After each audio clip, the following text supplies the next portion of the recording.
သားဖနဲ့ရောက်ရှိတယ်ဖေကြီးကသားကိုအင်မတန်ချစ်တယ်အဲ့ဒါနဲ့ငါသားမင်းအိမ်အောင်ပြုတော့အဖေကိုပြုစုလို့ကြွေးအောင်မယ်အိမ်အောင်ပြုသေးဘူးပေါ့အဲ့လိုပြောတဲ့အခါကျတော့မရဘူးဖေကြီးကဇွတ်တခါတည်းရွာထဲကအမျိုးသမီးတစ်ယောက်နဲ့သူ့သားကိုပေးစားတယ်အဲ့တော့အိမ်အောင်ကြသွားရောနောက်တော့သူတဖြည်းဖြည်းနဲ့ကြီးလာတဲ့အခါကျတော့ဒီအဖိုးကြီးကိုချွေးမကမကြည်ပြူမကြည်ပြူတော့ဘူးမကြည်ပြူတဲ့အခါကျတော့ဒီယောက်ျားကိုအမြဲတမ်းသူကတိုက်တယ်ပေါ့ဖေကြီးနဲ့သားရဲ့ကြားအောင်အဲ့လိုပြောပါများတော့တင်းငုတ်တောင်တိုက်ပါများရင်နေသေးတာကိုဟုတ်ရဲ့လားအဲ့ဒီတော့ဘာဖြစ်တုံးဆိုတော့ဖေးပေါ်မှာသားကလည်းအမြင်မကြည်တော့အဲ့လိုနဲ့နေလာရင်းနဲ့သူတို့မှသားလေးတစ်ယောက်မွေးလာတယ်အဲ့ဒီသားလေးကလည်းနည်းနည်းတဖြည်းဖြည်းနဲ့ကြီးလာတဲ့အရွယ်ရောက်လာတယ်ပေါ့နော်9နှစ်သား10နှစ်သားလေးအရွယ်ရောက်လာတယ်အဲ့ဒီအချိန်မှာပဲအကြီးကျယ်ပေါက်ကွဲရတယ်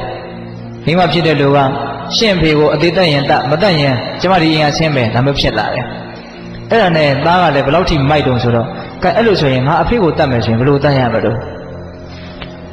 တင်းကြံကိုခေါ်သွားတဲ့တောထဲကိုခေါ်သွားတဲ့ဖေကြီးကလည်းပဲအိုကြီးဆိုဘာမှမလုပ်နိုင်တော့ဘူးအဲ့ဒါတွင်းတူးပြီးတော့အဲ့ဒီတွင်းထဲကိုထည့်ပြီးတော့ပေါက်ပြားနေတာတခါတည်းထုတက်ပြီးတော့မြုပ်ထားခဲ့လို့အဲ့တိုင်ခိုင်းတာအဲ့ဒါနဲ့သားဖြစ်တဲ့လူကကောင်းပြီဆိုပြီးတော့ဖေကြီးကိုလှဲပေါ်တင်ပြီးတော့တင်းကြံကိုခေါ်တယ်အဲ့မှာသားပေါက်စာလေးကသူတို့သားလေးကအဖေနဲ့အမေနဲ့ကဒီသူ့အဖိုးကိုတတ်မယ်လို့တိုင်းမင်းနေတာကိုသူကနားထောင်ပြီးချောင်းပြီးတော့နားထောင်တော့ကြားတယ်အဲ့ဒါနဲ့အဲ့ဒီသားလေးကပညာရှိတယ်ဉာဏ်ရှိတယ်ဒီတိုင်းဆိုရင်တော့ငါအဖေဟာအဖေတတ်တဲ့ကံကြီးထိုက်ပြီးတော့အကြီးအကျယ်ဒုက္ခရောက်မှာပဲမဖြစ်စေရဘူးငါတားဆီးမယ်ဒါပေမဲ့ဒီတိုင်းငါတားရင်တော့ငါအားနဲ့လည်းရမှာမဟုတ်အကြောင်းဥပေတမီနဲ့ငါတားမယ်ဆိုပြီးတော့အဖေကျုပ်လည်းလိုက်မယ်ဘယ်လို့မှတားလို့မရဘူးအဲ့ဒါလှဲပေါ်သူကလိုက်သွားတယ်အဲ့ကလေးက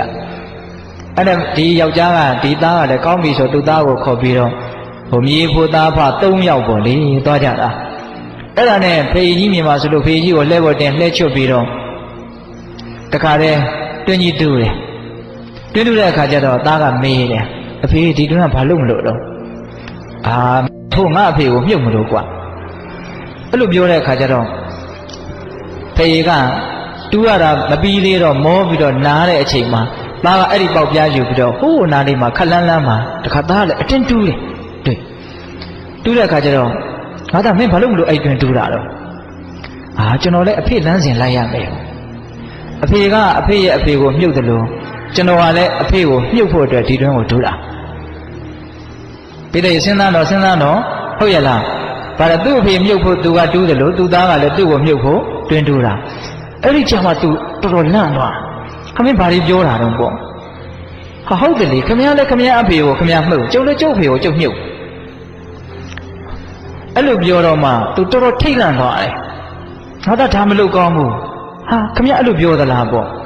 တကယ်တမ်းကကျုပ်ကဒါတွေကိုတကယ်လှုပ်ချင်လို့မို့တကယ်စိတ်ကူးရှိတာမဟုတ်အဖေကိုစဉ်းစားမိအောင်လို့ပြောတာကိုယ့်ပေါ်မှာကျေးဇူးကြီးလာတဲ့အဖေကိုဒီအမေရဲ့စကားကိုနားထောင်ပြီးတော့ခမင်းဒီလိုလုပ်တာကောင်းလားလို့အဲ့ဒီမှာသူလက်တွေ့ဆုံးမတာအဲ့တော့ဦးဇင်းတို့ကဒီဇက်တော်လေးကိုဘာကြောင့်အမှတ်ရတာလဲဆိုတော့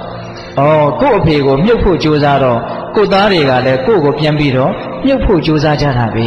ဒီဥပမာတူစွာပဲဟုတ်ရဲ့လားခုလူတွေကစုံရည်ဆိုပြီးတော့ပြန်ပြီးတော့ဆံဖို့ကိုမကြိုးစားဘူးဟုတ်တယ်မဟုတ်လားမိဘကသားသမီးကိုချစ်တယ်အဲ့ဒီသားသမီးကလည်းသူ့သားသမီးကိုချစ်တယ်အဲ့ဒီသားသမီးကလည်းသူ့သားသမီးကိုချစ်တယ်အပေါ်ကိုပြန်တက်လာတဲ့လူကိုမရှိဘူးအဲ့တော့ကိုယ်ကလည်းပဲစုံရည်ဆိုပြီးတော့အကြောင်းပြပြီးတော့မဆံမဲနဲ့စုံဆင်းသွားမယ်ဆိုရင်တော့သားသမီးတွေကလည်းစုံရည်ဆိုပြီးတော့အောက်ကိုပဲဆက်ပြီးတော့ဆင်းသွားမှာပဲ